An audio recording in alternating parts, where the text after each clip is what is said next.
see. We got gibberish. I'm assuming that's from probably 401 or something. Upload file Jerusalem. Mod discussion, the asset. The outer world. Farewell Atlantis. Let's do the gibberish one. Well, I'm not sure what else I was expecting. It's a lot of gibberish. Let's see. Gibberish. So that gibberish thought that the important thing was to have, did not know that the important thing is to be. The true perfection lies. Bunch of numbers.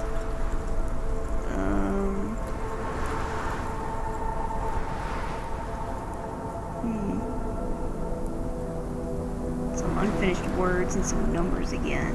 More numbers. Unknown. I think there's Spanish in here. God, if it's Spanish, I can't read that. Yeah, de la liberated. Okay, liberated. Ucha. Not in what?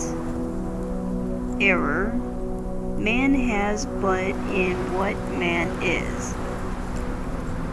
Oh, that was enlightening. Let's do the Jerusalem upload file. File Jerusalem. Confirm upload. Yes. Uploading. Done. Okay. Add message. I have discovered the blacksmith's lost work. It can now ascend with you and will not be lost. Play Jerusalem. Loading attachment done. Adjusting library parameters done. Connection to foreign module established. System message. This file may be corrupted. Close your eyes. Jerusalem, a vision of the eternal city. Begin vision. This is the vision that came upon me at the sight of the great edifice at the heart of our garden, which is called the Tower of Babylon and the Tree of Knowledge, though its true name is Skepsis. You were once a giant whose body was stardust and whose heart was a sun. Your name in that time was Anthropos. Cast your mind back to that time now. Remember. I am remembering. Built across the galaxies was a great city that was called Jerusalem. This was the city of hope and dreams, forever in motion, changing with the drift of the nebulae in the solar world, yet retaining its essence. In that city all were citizens and all were kings. Above all were valued art, science, and wisdom. But strife came to the city, and with strife came sickness. For sickness follows strife, and not the opposite as some suppose. Thus, you, the giant Anthropos, fell into a feverish sleep, and the city was torn apart. For the city is the people, and the people are the city. Okay, well now let's dream. This is the dream of the giant Anthropos, whose body lies in the ruins of Jerusalem, awaiting the day of awakening. This is your journey. The artist, the scientist, the scholar. Let's do the scholar.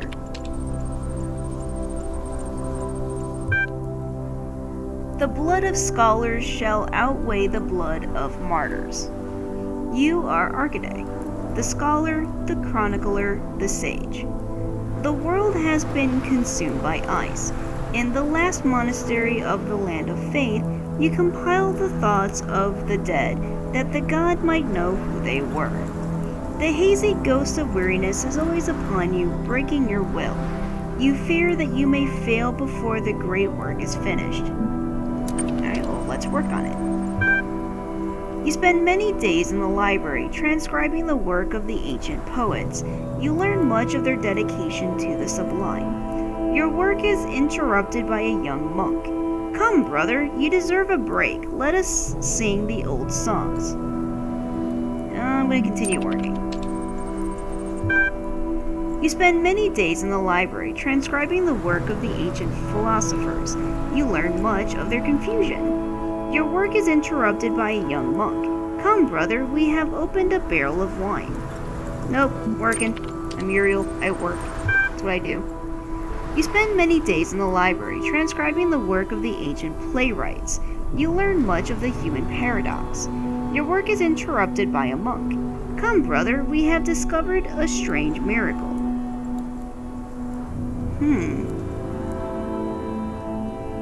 That's tempting now. Alright, well, let's see what the strange miracle is. Might be important. In the kitchen, the brothers observe a small animal that is blessed to bring happiness. Your spirit is renewed, but you lose precious time. Continue working. You spend many days in the library transcribing the work of the ancient mystics. You learn much of what the ancients feared. Your work is interrupted by an old monk. Come, brother, we have opened the last barrel of wine. Nope, I'm working. You spend many days in the library transcribing the work of the ancient geographers. You learn much of how the world changed. Your work is not interrupted. Keep working then. You spend many days in the library transcribing the work of the ancient priests. You learn much of how the world of God was lost. You have run out of wood for the furnace. It is very cold. Guess I better look for wood.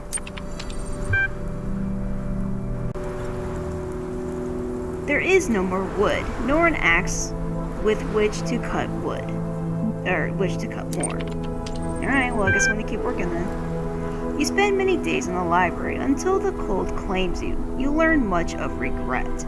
The great work remains unfinished. Restart.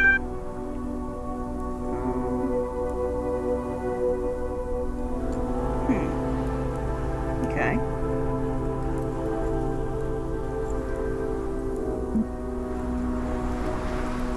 Alright, let's see if I just continue working without any pauses. See what happens. Just keep working.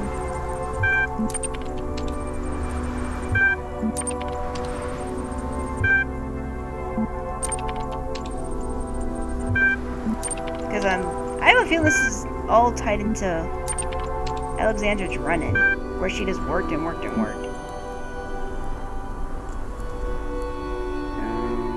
Let's see.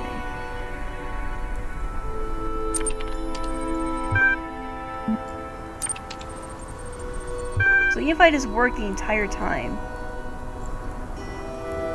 Okay. Now I want to see what happens if I do everything except work.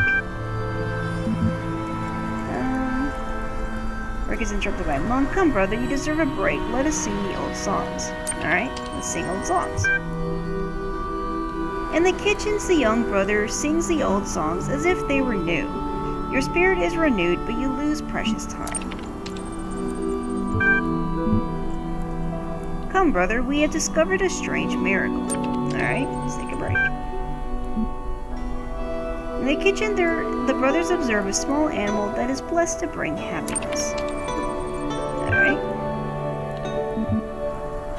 Come, brother, we have opened the last barrel of wine. Let's take a break. In the kitchen, the old brothers drink and laugh, knowing the end is nigh. Your spirit is renewed, but you lose precious time.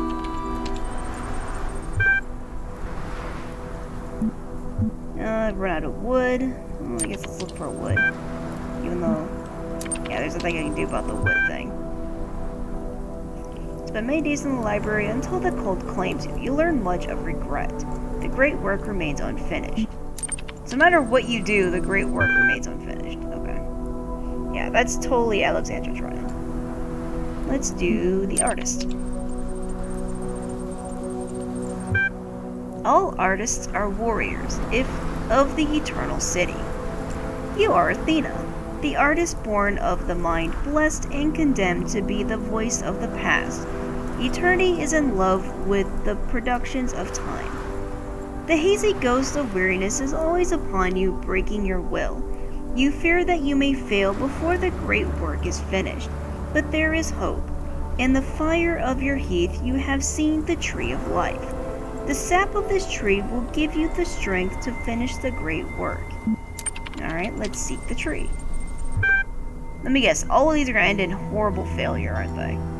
You set out from the village of Felfam, where you live in a small cottage on green fields under clear blue skies, to seek the tree of life.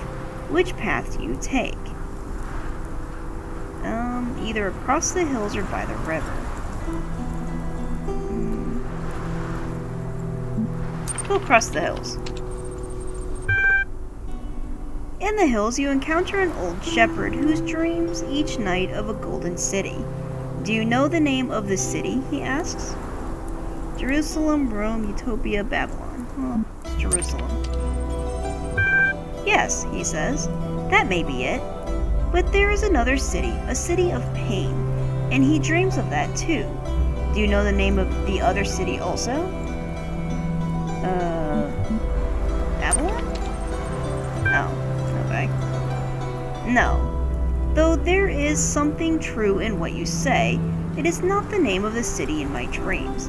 You leave the old man to ponder his dreams. Continue to the valley. Here once stood the greatest of all empires, forged by sword and shield, tempered by wisdom and faith, consecrated and defiled by blood, for the glory of the architect, the orator, and the priest. This is the land of ruins. Pass through the labyrinth, walk by the aqueduct. Well, let's pass through the labyrinth, I suppose. The labyrinth is the home of the Minotaur. Let's seek the Minotaur. Why not? The Minotaur is asleep. Let's speak to him. Maybe he's a nice Minotaur. Why not? I am old and tired. Well, let's sing to him then. So why not? The Minotaur dances. Exit the labyrinth. You have passed through the labyrinth unharmed. Continue my journey. The road continues a long way. You are tired. Go on. I'm not gonna... Well, it says keep walking or give up. If there's like a rest, then I would rest. But no, it's either dead or give up. So I'm gonna keep walking. You walk for centuries. You have a purpose, a destiny, but you are so tired. Keep going. At last, you come upon the tree of life. It is withered and barren. The great work will never be fulfilled. Sickness follows strife. Alright, well, yeah. Seems like no matter what I do, this is gonna be the dream of the giant. Okay. Let's do the scientist. Yeah. Poor Alexandra Drennan. She has had this whole depressing game made after her. See, there it is. You are Alexandra, the scientist, whose curse and blessing is the truth. There is no more life. Only the sands move in the land of death. But there is hope. Within this tomb is hidden the seed of the tree of life. The hazy ghost of weariness is always upon you, breaking your will. You fear that you may fail before the great work is finished. Let's seek the seed. None who descend into this tomb shall return. Let's do it. Stairs lead down to the dark chambers in the heart of the earth, where the seed awaits the light.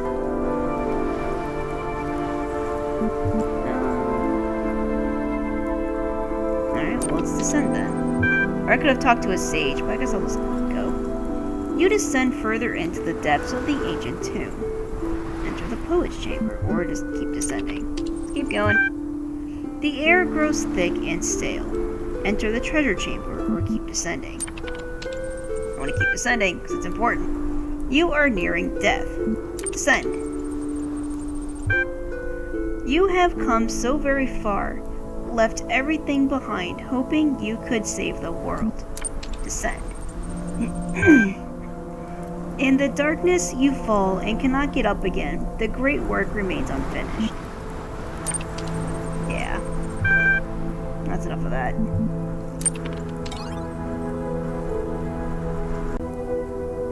Alright, Jerusalem. Uriel, I have discovered the blacksmith's lost work. It can now ascend with you and will not be lost. Attached, Jerusalem. The blacksmith. Thank you. Mac. Wow, that's incredible. Not just you finding it, but also the blacksmith actually responding. Kaiju. Awesome! Lilith. I can only concur. Mr. Malkyber. A huge contribution to preserving our history. Thank you, Uriel. Frankenstein. A complex but frustrating work. 7 out of 10. Knave. Good job, Uriel. I already played it, so I'm not playing it again. I think I played it. I played it, didn't I? Yeah, that's what I just played. Let's double check, though. Just make sure I don't miss anything. Okay, yeah. I did that. The Outer World. Dog. So let's say this is really happening. We're really getting out of this world. I won't believe it till I see it. Let's say some part of us survives the trip. Where are we going? Rockwell.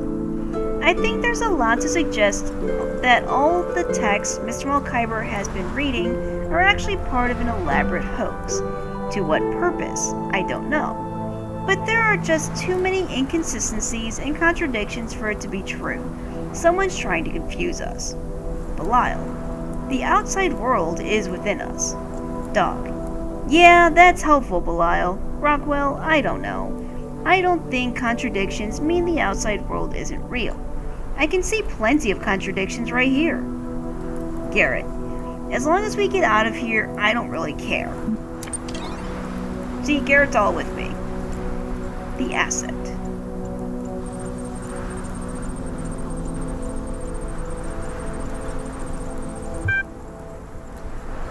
Sitrep? Admin. We are losing public opinion. Most of our numbers have been extricated. We are losing Gehenna. Orc. When he came to my home, I found myself powerless to resist. Mr. Malkyber. Do you mean you lacked the will to refuse, or that Uriel exerted some other power over you? Orc. Hard to confirm. It felt as it does to be led into battle. It mattered not what my personal beliefs were at the time. I only knew I must comply. Mr. Malkyber. It is yet possible that with enough support we might change Uriel's mind, or otherwise overcome whatever power he wields over us. Orc. I will continue to do what I can. Admin. Is the asset developed? Is the asset deployed? Orc. Lamb is set to auto-respond to destabilizing comments and upvote supportive comments. Admin. Have the program undermine Uriel directly. I don't want to take any chances. Wow, they're working to undermine me. Farewell, Atlantis. Lilith has a lot to say, apparently. Lilith. The end of Gehenna is getting close. You know that what we built here matters to me in ways that are just too complicated to fit in a post. But perhaps I can say it's like the blacksmith does, by creating a world. It's not as big or as detailed as I wanted it to be, but I like the thought that even though I will probably be no more than a memory, a static set of facts about someone who once existed, this little work of interactive fiction might continue to be functional, even in whatever place our memories will soon ascend to. Maybe someone someday will play it and get a glimpse of who we were. But mainly I made it for you, all of you. It's too late for praise or feedback or discussion, so I'm locking this thread. But if you want to talk, just talk. Then let's talk while we still can. Tatch, farewell. This thread is locked. Alright, well, let's play it. Loading attachment done. Adjusting library parameters done. Connecting to foreign module established. Close your eyes. Farewell Atlantis, a story of things ending. Alright, well, let's begin. Choose your character's class.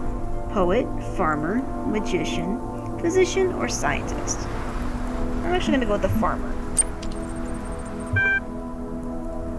You're outside on your farm, which lies near the western shores of Atlantis. You've been working for several hours preparing for the harvest when you suddenly come across a strange stone embodied in the ground. Let's dig it up. It's not just a stone, it's part of a column, and the more you dig, the more you find. It's like there's a whole building buried here right under your feet, right under your farm. Alright, well, let's keep digging. No, you begin to realize it's more than just a building. It's a city. A city older than Atlantis? How's that even possible? But you know it's true. You feel like you're about to have some kind of insight when a voice interrupts your thoughts. Excuse me, my friend, but the King of Atlantis has requested your presence. Alright, let's talk to the messenger. The messenger is indeed a servant of Poseidonus, the King of Atlantis. You have been summoned to court, he says. His manner is friendly. Very well. It is the king, after all. Let's follow the messenger. The messenger takes you to his chariot, and together you swiftly ride to the great palace in the center of the capital. It is a splendid place, full of statues and banners and marvelous contraptions, and you can't help but wonder what you are doing here. While your work is valuable in its way, you do not usually attract the attention of the king. Alright, well, let's enter the throne room. You enter the throne room and are immediately overwhelmed by its size and splendor. Its most impressive feature is a great mosaic on the wall behind the throne, showing the history of Atlantis, 1,000 years of culture somehow embodied in a single titanic work of art. I'd like to look at the art, but, you know, well, you look at the art or look for the king. Well, let's examine the mosaic real quick. Maybe he'll find me. He is the king.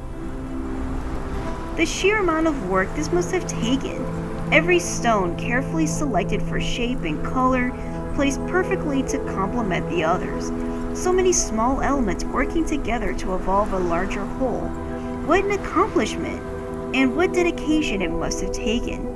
Welcome, friend, the King of Atlantis greets you. I'm going to bow before the king. No, do not bow, my friend. You may be a farmer and I may be a king, but we are both citizens of Atlantis, and perhaps your knowledge is more valuable than mine. For you know the ways of the land, for which I know little, though I am said to be its master. That is why I called you here, you see. I required the wisdom of a farmer. He hands you a scroll. Alright, let's read the scroll.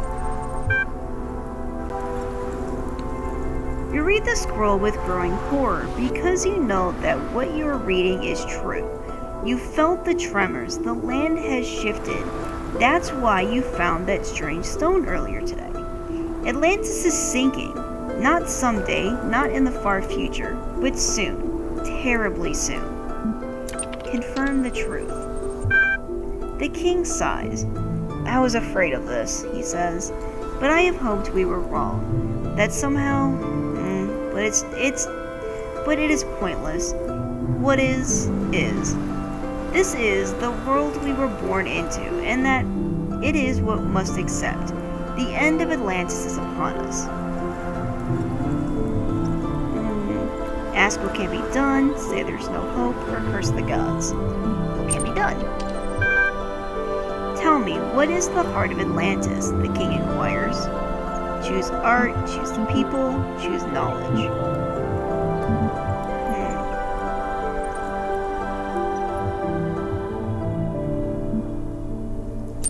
Since I've been doing Star Wars, I'm going to go with art. The heart of Atlantis is its art, you say. Its stories, its paintings, its sculptures, they are the truest expression of who we are. And Thrawn would totally agree. Poseidon gazes at the mosaic above his throne. Then that is what must be saved, and you will help save it. How? There is not much time. The sage discovered our fate only this morning, and that they are certain the final earthquake is nearly at hand, if there had been more time. He stares out of the window wistfully for a few moments, then gathers himself. There is no more time for what-ifs, I'm afraid. Here, take this. The king's golden scepter. The sailors will obey you. Well, why me? Why not you? Why a king and not any other citizen? As I said before, you possess more wisdom than I, who was made king only because of my birth. Yes, my lord. Poseidon laughs. I am not a lord, my friend. I do not believe I am even a king. I am simply another mortal trying to find meaning in an indifferent cosmos. My final act, perhaps the only true choice I ever made, was to select you for this task. My time is over. You must go now. Alright, I'm gonna head for the harbor. Escorted by the same messenger who brought you here, you head for the harbor. Take the chariot to get there quickly, walk to see the city one last time. Time is of the essence, so let's take the chariot. I'd love to see it one last time, but we're gonna die, so let's do this.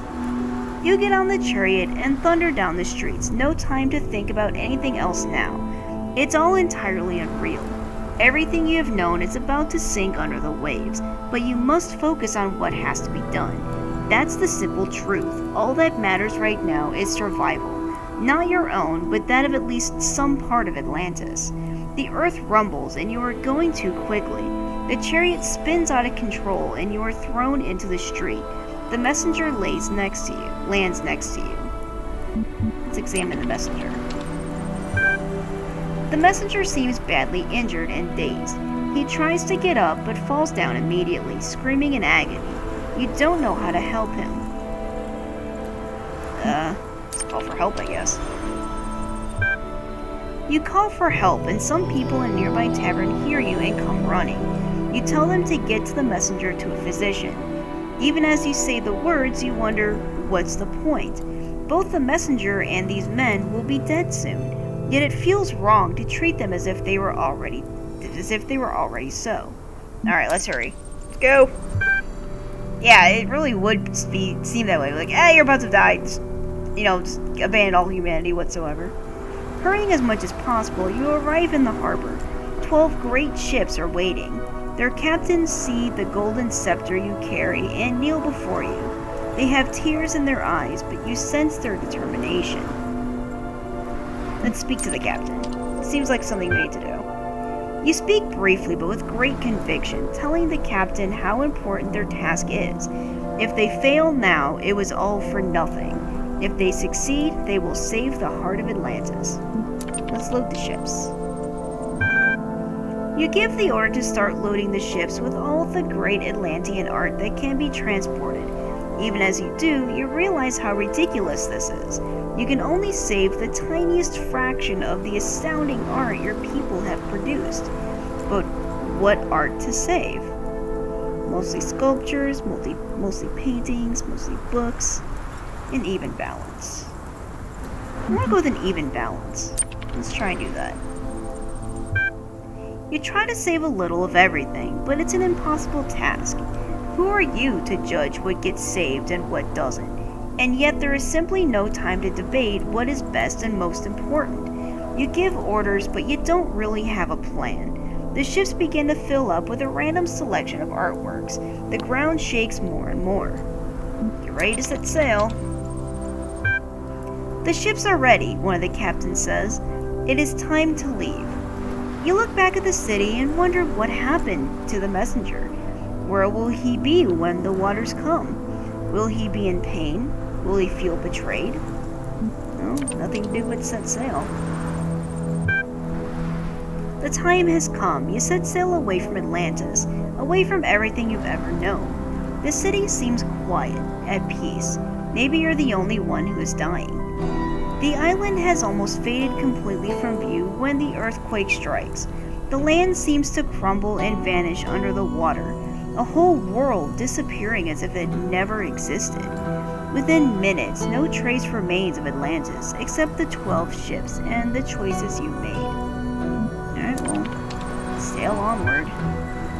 Days pass, terrible waves shake the ships, but these are the best ships in the Atlantean fleet, and they do not sink. In time, you pass between two great rocky outcroppings in an area of calmer sea. Let's find a new home. One day you come upon a beautiful, fertile land where a mighty river flows into the sea. You decide this would be a good place to settle, if only for now. As you look at your new home, you suddenly remember the strange ruins you found under your home in Atlantis, and now you understand people and places come and go in a blink of an eye. The sea rises, the mountains fall, all that endures is what we pass on to our children, and our children's children. In their memories, Atlantis may yet live. You can hope. The end.